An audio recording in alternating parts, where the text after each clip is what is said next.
Dam ಆಗುವ ವ್ಯಕ್ತಿಯಾಗಿ ಅದನ್ನು ಹೇಳ್ಯಾರ. ಕಾಲಜ್ಞಾನಿಗಳು ಹೆಂಗೆ ಹೇಳ್ಯಾರ? ಅಡವಾಡಿ ಆಟಗಾರ ಸಿಂಧಿ ಮನೆ ಹುದಲಿ ಹೋಗಬೇಕು ಬಬಲಾದಿ ಮಬ್ಬೆ ಹೊಡಿತು ಮಕ್ಕಳಿಗೆ ತಮ್ಮದೇ ತಾನು ಹೇಳ್ಕೊಂಡ. ಯಾರು? ಬಬಲಾದಿ. ಇದು ಕಾಲ, ಇದು ಕಾಲ ಮಾನವ ಜನ್ಮದ ಪರಿಪೂರ್ಣ ಯಾವುದಕ್ಕೆ ಬಂದೆವು, ಏನ್ ಮಾಡ್ಬೇಕಾಗಿದೆ ಅವು ಇತ್ತು ಅಂದ್ರೆ ಅದು ಗುರುವಿನ ಸರ್ ಮಾಡ್ತದ, ಅದು ಬಿಟ್ಟು ಜ್ವಾಳ ಆಗ್ತದ ಅಂತ ಹೇಳಿದ್ನ. ನಿಮಗೆ ಸಂಸ್ಕಾರ ಇಲ್ಲ ಅಂತ ನಾವೇ ಸಂಸ್ಕಾರ ಇಲ್ಲ ನಮಗೆ ಗೊತ್ತ ಅಲ್ಲ. ಹುಚ್ಚದಿಗೆ ಸಂಸ್ಕಾರ ಕೊಟ್ಟರೆ ಏನಾಗ್ತದ ಅಂತ ಮಾತಾಡಿವು. ನಿಮಗೆ ಸಂಸ್ಕಾರ ಇಲ್ಲ ಆಗಿ ಬಿಟ್ಟು ಮಾತಾಡ್ತಿಲ್ಲ ಅಂತ ಹೇಳ್ತದ. ಬಹಳ ಒಳ್ಳೆಯವರಾಗ್ರಿ. ಈ ಸರಿ ಏನೇನೋ ಬಹಳ ಏನೇನೋ ಮಾತಾಡಿದ್ರೆ ನಂಗೆ ಆಗ್ಬಾರ್ದು. ಬಹಳ ಒಳ್ಳೆ ಜಾಗೃತಿ ಇದೆ, ಎಲ್ಲ ಒಳ್ಳೆ ಇಲ್ಲ.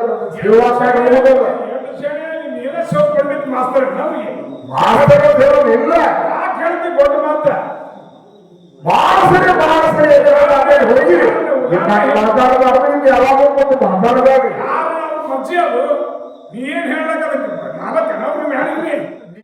ಹೌದು, ಬಹಳಷ್ಟು ಮಂದಿ ಹೋಗಿ ಬಟ್ಲೆ ಅನ್ಸಟ್ಟು ಮಂದಿ ಕೂತಿರಿ.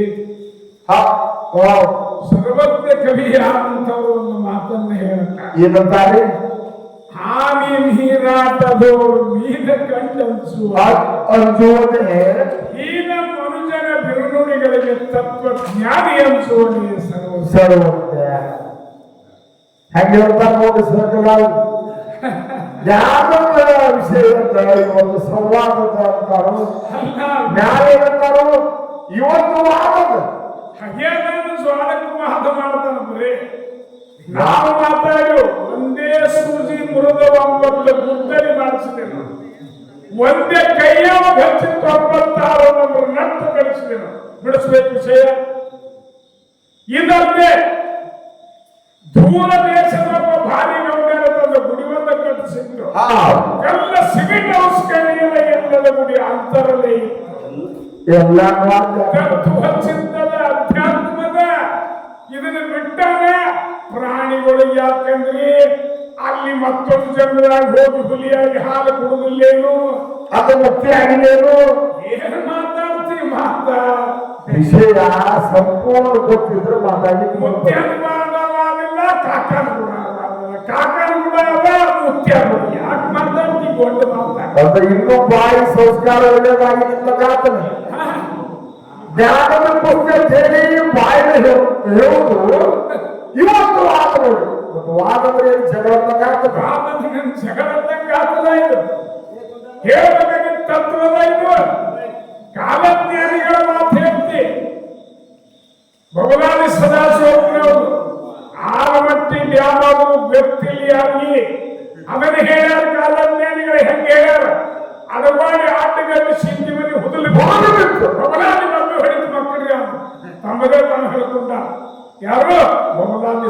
ಇದು ಕಾಲಜ್ಞಾನ, ಇದು ಕಾಲಜ್ಞಾನ. ಇದಕ್ಕೆ ತತ್ವ ಅಂತಾರೆ. ಇದಕ್ಕೆ ಕಾಲಜ್ಞಾನ ಸಿದ್ದೇಶ್ವರ ಮಹಾಸ್ವಾಮಿಗಳು ಹೇಳಿದ್ದು ತತ್ವಜ್ಞಾನ. ನೋಡ್ರಿ, ಇದು ವಾದ ಬರ್ತದ. ಇದ್ರೇನು ವಾದ ಬರ್ತದ? ತತ್ವ ಬಿಡಿಸುವುದಲ್ಲ. ಹಂಗ ಮಾತಾಡಬಾರ್ದು. ಜ್ಞಾನದ ಪುಸ್ತಕವು ವಾದ ಎಲ್ಲ ಮಾತಾಡಬಾರ್ದು. ಅಲ್ಲ, ಎಲ್ಲಿ ಸೀತಾ, ಎಲ್ಲಿ ಕೈಯಾದು, ಎಲ್ಲಿ ರಾಮ? ಏನು ಮಾತಾಡ್ತೀವಿ? ಮಾತ ಸೀತಾ ಕುದುರೆ ಮಾಡಿ ಆಡು ಬಾಣ ರಾವಣ ಎತ್ತಿಲ್ಲ. ಎದಿ ಮೇಲೆ ಹಾಕೊಂಡು ಬಿದ್ದ. ಎದಿ ಮೇಲೆ ಹಾಕೊಂಡು ಬಿದ್ದಾಗ ಸೀತಾ ಸಂಯೋಗದಾಗ.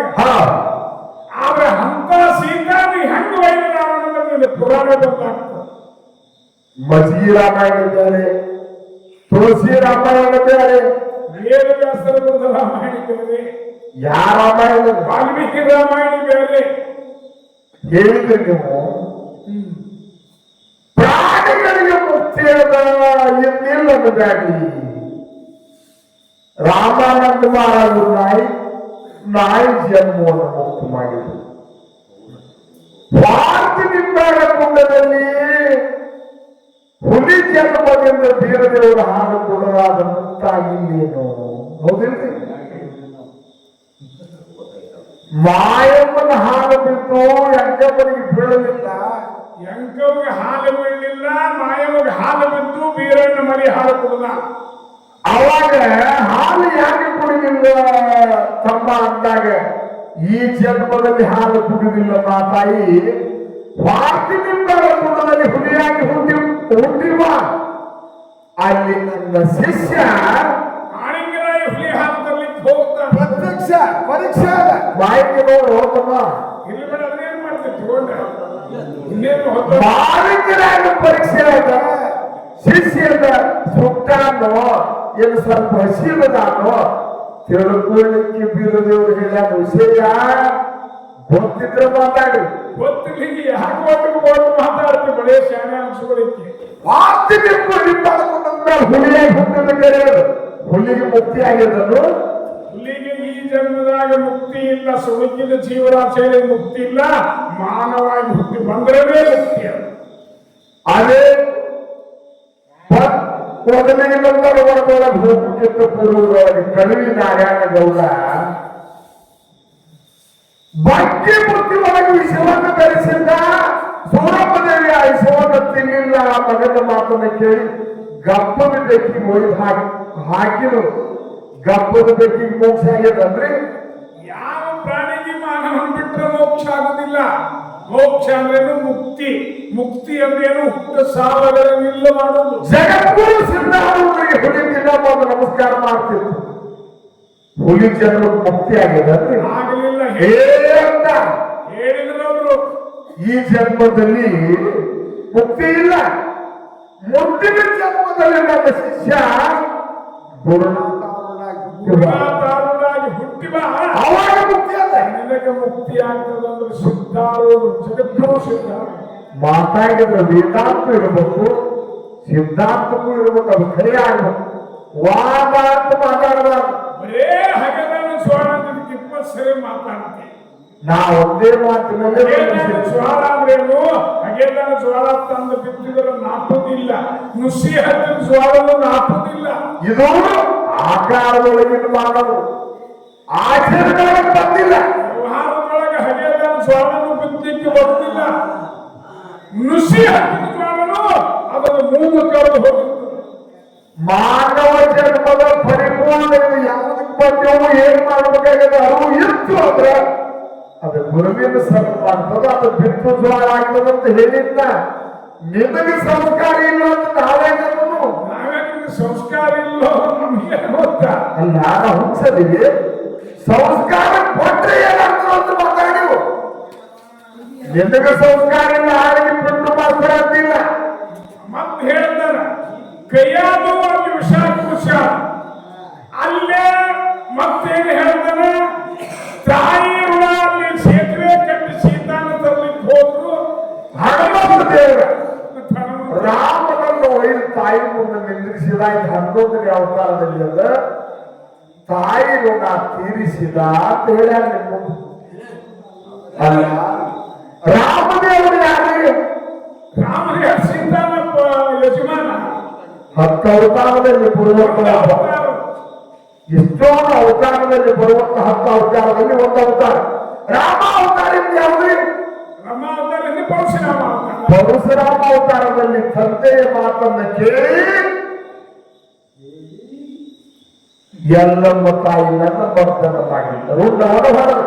ಎಲ್ಲಮ್ಮ ತಾಯಿ ರುಂಡವನ್ನು ಹೊಡೆದ. ಎಲ್ಲಮ್ಮನ ಮನಸ್ಸು ಚಂಚಲಾಗಿತ್ತು. ತಂದೆ ಜಪದಲ್ಲಿ ಋಷಿ ಮಾತನ್ನು ಕೇಳಿ ತಾಯಿನ ಹೊಡೆದ. ಯಾರು? ಪರಶುರಾಮ ಹೊಡೆದ. ಅದೇ ತಾಯಿ ಒಳಕ ಮಾತಾಡ್ತಾಳೆ. ಪರಶುರಾಮ ತಂದೆ ಮಾತನ್ನು ಕೇಳಿ ಹೊಡೆದಿ. ನನ್ನ ರುಂಡವನ್ನು ಹೊಡೆದೀನಿ. ಆಗ ಮುಂದಿನ ಜನ್ಮದಲ್ಲಿ ರಾಮ ಅವತಾರದಲ್ಲಿ, ಮುಂದಿನ ಜನ್ಮದಲ್ಲೂ ರಾಮ ಅವತಾರದಾಗ ನಿನ್ನ ಅರಣ್ಯಕ್ಕೆ ಕಳಿಸೋದು ಬಿಡುವುದಿಲ್ಲ, ತಪ್ಪಿಸೋದಾಗುವುದಿಲ್ಲ. ನಿನ್ನ ಗುರು ವಶಿಷ್ಠಿದ್ದಾನೆ, ಆದ್ರೆ ಬಿಡಿಸೋದಾಗಲಿಲ್ಲ ಅಂತ ಹೇಳಿದ್ರು. ವಶಿಷ್ಠಿದ್ರು ಸಹಿತ ರಾಮನ ವನವಾಸಕ್ಕೆ ಹೋಗುದು ಬಿಡಿಸುವುದಾಗಲಿಲ್ಲ. ಹೆಂಗ ಶಿವಾಶ್ರೇಷ್ಠ, ಹೆಂಗ ನಿಮ್ಮ ಶಿವಾಶ್ರೇಷ್ಠ ವಿಷಯ ಬಿಡಿಸ್ತೀರಿ, ಚಾತ್ರ ಮಾತಾಡ್ತೀರಿ.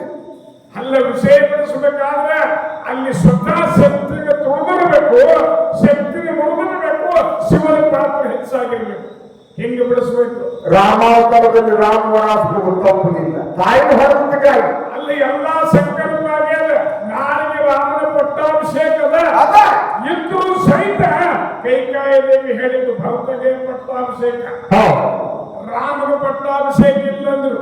ಹೌದು. ದಶರಥ ಏನು ಮಾತಾಡಲಿಲ್ಲ, ಇಲ್ಲ ಏನು ಮಾತಾಡಲಿಲ್ಲ ದಶರಥ ರಾಜ. ಆವಾಗ ದಶರಥ ರಾಜ ಏನು ಮಾತಾಡಲಿಲ್ಲ. ಕೈ ದೇವಿನೇ ರಾಮನ ವನವಾಸ ಕಳಿಸ. ಆಗ ವಶಿಷ್ಠ ಗುರುಗಳು ಇದ್ರು, ಸ್ವತಃ ನಿಮ್ಮ ಗುರುಗಳು, ನಿನ್ನ ಗುರುಗಳು. ಆದ್ರೆ ಅವರ ವನವಾಸಕ್ಕೆ ಹೋಗುದು ಬಿಡಿಸು ಯಾಕಾಗಲಿಲ್ಲ. ಸುವಾಸರಿ ಹೇಳಿ ಹೌದು, ಯಾಕೆ ತಪ್ಪಲಿಲ್ಲ? ಶ್ರೇಷ್ಠ ಶ್ರೇಷ್ಠ ಅಂತ ಹೇಳ್ತೀರಿ.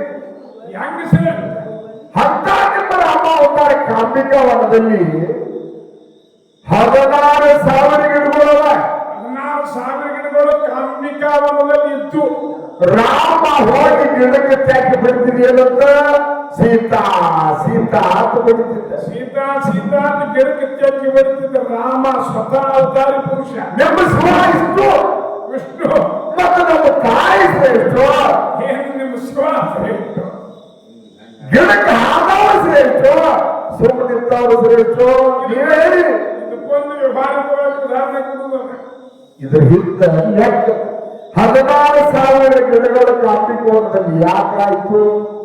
ಹೊರ ಅವತಾರದಲ್ಲಿ ನರಕಾಸುರದೈತಿ ಯಾರು ಒಯ್ದಿದ್ದ? ಅಲ್ಲಿ 16,000 ಗೋಪಿಕಾಸ್ತ್ರೀಯನ್ನು ಒಯ್ದು ಒಳಗೆ ಬಂದಿಕ್ಕಾನೆಯವರಿಟ್ಟಿದ್ದ. ಅವಾಗಿನ್ನ ಗೋಪಿಕಾಸ್ತ್ರೀ ಪರಿಣಾಮಿಲ್ಲ. ಬರೇ ಅಲ್ಲಿ ಹೆಣ್ಮಕ್ಕಳು ಒಯ್ದು 16,000 ಸ್ತ್ರೀಯರು ಸ್ತ್ರೀಯರು ಒಯ್ದಿಟ್ಟಿದ್ದ. ಗಮ್ಯ. ಅವಾಗ ಸ್ತ್ರೀಯರು ಏನ್ ಮಾಡಿದ್ರು ಅಂದ್ರೆ ಅವ್ರನ್ನ ಒಯ್ದಿಟ್ಟಿದ್ದ. ಇಟ್ಟಾಗ ನಮ್ಮ ಲಗ್ನ ಆಗು ಅಂತ ಹೇಳ್ತಿದ್ರು. ನೋಡು, ಏನೋ ನರಕದಲ್ಲಿ ಒಯ್ದಿಟ್ಟಾಗ ನರಕಾಸುರ 16,000 ಸ್ತ್ರೀಯರ ಸ್ತ್ರೀಯರು ಒಯ್ದಿಟ್ಟಿದ್ದ. ಅವಾಗ ಇಷ್ಟು ಏನಾಗಿದ್ದ? ವರಹ ರೂಪವನ್ನು ತಾಳಿ 10 ಅವತಾರದಲ್ಲಿ ವರಹ ಅಂದ್ರೆ ಏನ್ರಿ? ಹಂದಿ. ಹಂದಿ ಅವತಾರ ತಾಳಿದ್ದ ಖರೆ ಅಲ್ಲಿ ನರಕ ವರಾಹ ಅವತಾರ ತಾಳಿ ಹೋಗ್ಲಿಕ್ಕೆ ಬಂದದ್ದು. ಉಳಿತಿದ್ದು ಯಾವುದೂ ಪಕ್ಷಿ ಪ್ರಾಣಿಗಳಿಗೆ ಹೋಗ್ಲಿಕ್ಕೆ ಬರ್ತಿದ್ದಿಲ್ಲ. ಅದಕ್ಕಾಗಿ ಹಂದಿ ಅವತಾರವನ್ನು ತಗೊಂಡು ನರಕಕ್ಕೆ ವಾತಾವರಣ ಹೋದ. ಆ 16,000 ಸ್ತ್ರೀಯರನ್ನು ಬಂಧನ ಬಿಡಿಸಿ ಬಿಡಿಸಿದ. ಆವಾಗ ಸ್ತ್ರೀಯರಂದ್ರು, ನಮ್ಮನ್ನ ಲಗ್ನಾನು ವಿಷ್ಣು ಪರಮಾತ್ಮದಾಗ ಅವಾಗಂತ ನಾವು ಈಗ ಹಂದಿ ಅವತಾರದ ಹೌದು ಆಗ್ಲಿಕ್ಕೆ ಬರುವುದಿಲ್ಲ. ಮುಂದೆ ರಾಮ ಅವತಾರದಲ್ಲಿ ಭೇಟಿ ಆಗ್ತದಂತ ಕಾಂಬಿಕಾ ವನದಲ್ಲಿ 16,000 ಗಿಡಗಳಾಗಿ ಹುಟ್ಟಿ ಬಂದಿದೆ ಸ್ತ್ರೀಯರು. ಅವಾಗ ಭೇಟಿಯಾಗ ಆವಾಗ ಕೇಳಿದ್ರು ಗಿಡಗಳು, ಮತ್ತು ನಾವು ಲಗ್ನ ಆಗಂದ್ರು. ಆಗಲಿ ಅಂತ ಹೇಳಿ ರಾಮದೇವರ ಯಾಕೆ ಆಗಲಿ ಅಂತ ಕೇಳಿದಾಗ ಅವಾಗ ರಾಮಂದ ಏಕಪತ್ನಿ ವ್ರತದ ಸೀತಾಮಾತನ ಮೇಲೆ ಯಾರನ್ನು ಅವ್ರನ್ನ ಬಿಟ್ಟರೆ ಯಾರನ್ನು ನೋಡುದಿಲ್ಲ. ಇದು ಏಕಪತ್ನಿ ವ್ರತ ಅಂತ ರಾಮ ಅಂತಾರೆ. ಏಕಪತ್ನಿ ವ್ರತದ ಇನ್ನು ಮುಂದೆ ಕೃಷ್ಣಾವತಾರದಲ್ಲಿ 16,000 ಮಂದಿನ ಆಗಲಿಕ್ಕೆ ಬರ್ತದೆ. ಅವಾಗ ನಿಮ್ಮನ್ನ ಆಗುತ್ತದೆ ವಚನ ಕೊಟ್ಟ. ಮುಂದೆ ಗೋಪಿಕಾಸ್ತ್ರೀಯರನ್ನ ಕೃಷ್ಣ ಪರಮಾತ್ಮ ಆತ ಇವರೆಲ್ಲ ದೇವ ಸಂಪುತ್ರು ಮಾನವರಿಗೆ ಆಗಲಿಕ್ಕೆ ಬರ್ತದೆ. ಏನಂಗ ಬರೆಯ ತಮ್ಮ ರಾಮ ದಶರಥ. ರಾಮನು ದಶರಥ ರಾಜ 3 ಮಂದಿ ಹೆಣ್ಣು, 4 ಮಂದಿ ಗಂಡಸ ಮಕ್ಕಳು.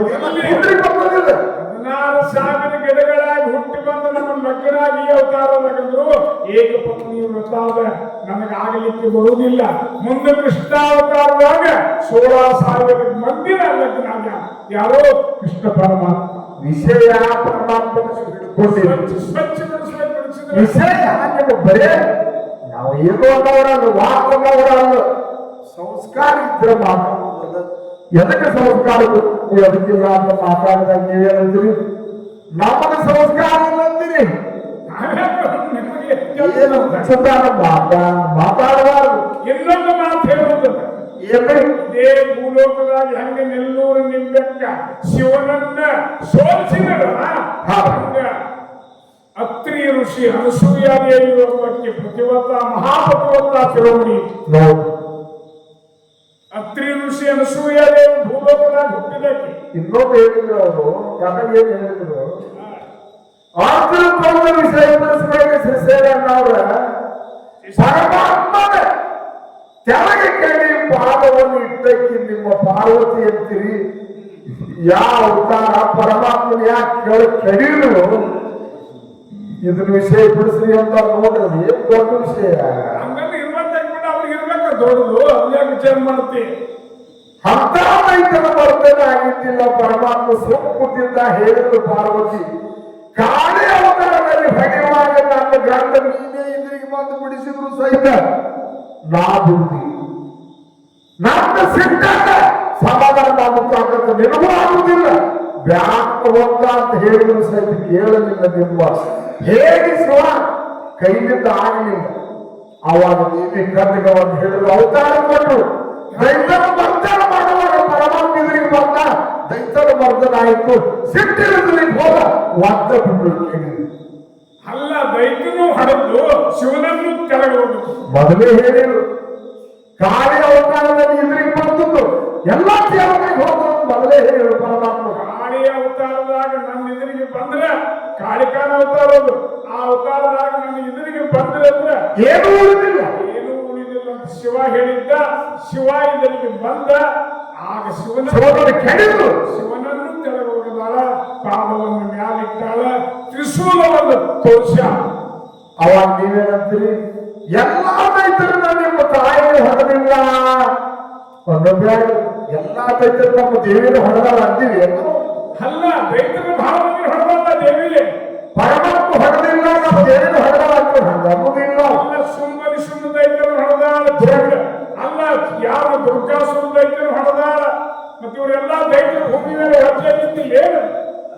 ಮುಂದೆ ನವರಾತ್ರಿ ಉತ್ಸವ ಕೊನೆಯ ದಿನ ಮೈಸಾಸುರನ್ನ ಹೊಡೆಯುವಂತ ನಿಮ್ಮ ಸೂರ ಆಗಲಿಲ್ಲ.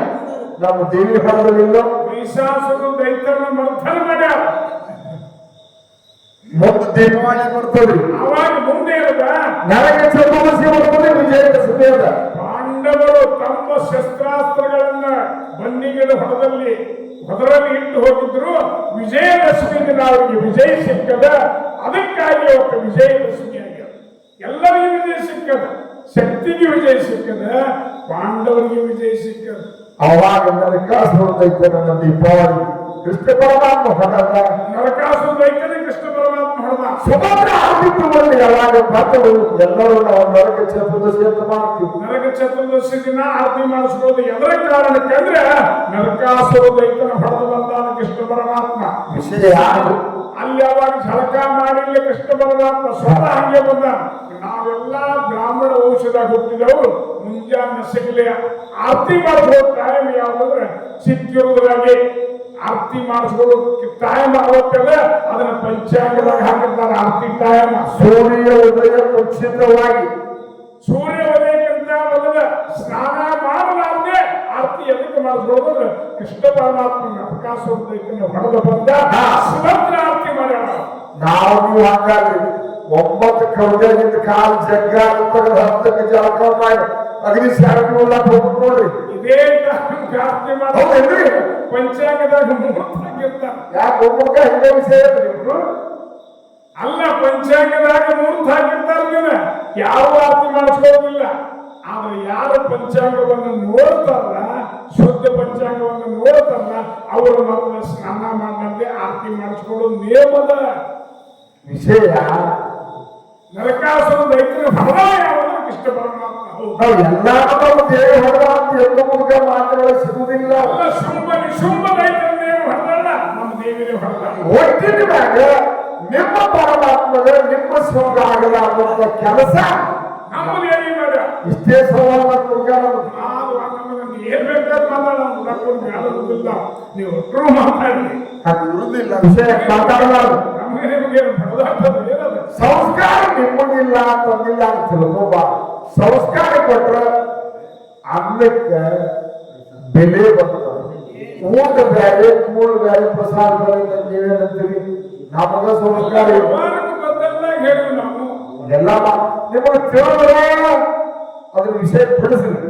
ತಿಳಿಲಿಲ್ಲ ಅಂದ್ರೆ ಬಿಟ್ಟು ಬಿಡ್ರಿ. ಅದನ್ನ ಭೋಜಿ ಹಾಕೋಬೇಕು. ಕೂಳು ಬೇರೆ, ಊಟ ಬೇರೆ, ಪ್ರಸಾದ ಬೇರೆ ಅಂತ ಹೇಳಿ ನಾವು ಈ ಇಂಥ ದೇವಿ ಗುಡಿಯಾಗ ಮಾಡುವುದೆಲ್ಲ ಇದು ಪ್ರಸಾದ.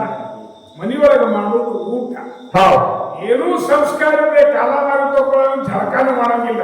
ಅದು ಕೂಡ ಯಾಕೆ ಬಂದ್ರೆ ಹೇಳಿ ಮಾತ್ರ ಒಬ್ಬರಿಗೆ ಹೆಣ್ಮಗಳಿಗೆ ಕೆಲಸ ಸೇರಿ ಕರೀತಾರೆ. ಇವಾಗ ಹೆಣ್ಮಗಳಿಗೆ ಬಾಗಿಲು ಸುಳಿದು ಚೇಳ ಕಡಿಕೆಯಲ್ಲಿ ಖಾಲಿ ಚೆಲಕಡ ಕಾಲು ಬೆರಳಿ ಚೇಳ ಕಡಿ ಉಡುಪು ಹೆಚ್ಚಾಯ್ತು. ಉಡುಪು ಹೆಚ್ಚಾಗಿ ಚೇಳ ಆಗುದಲ್ಲ ಮತ್ತೆ ಅವಾಗ ಹೆಣ್ಮಗಳು ಉಡುಪು ಹೆಚ್ಚಾಗಿ ವೈದ್ಯರ ಹತ್ತಿರ ಹೋದ್ರು.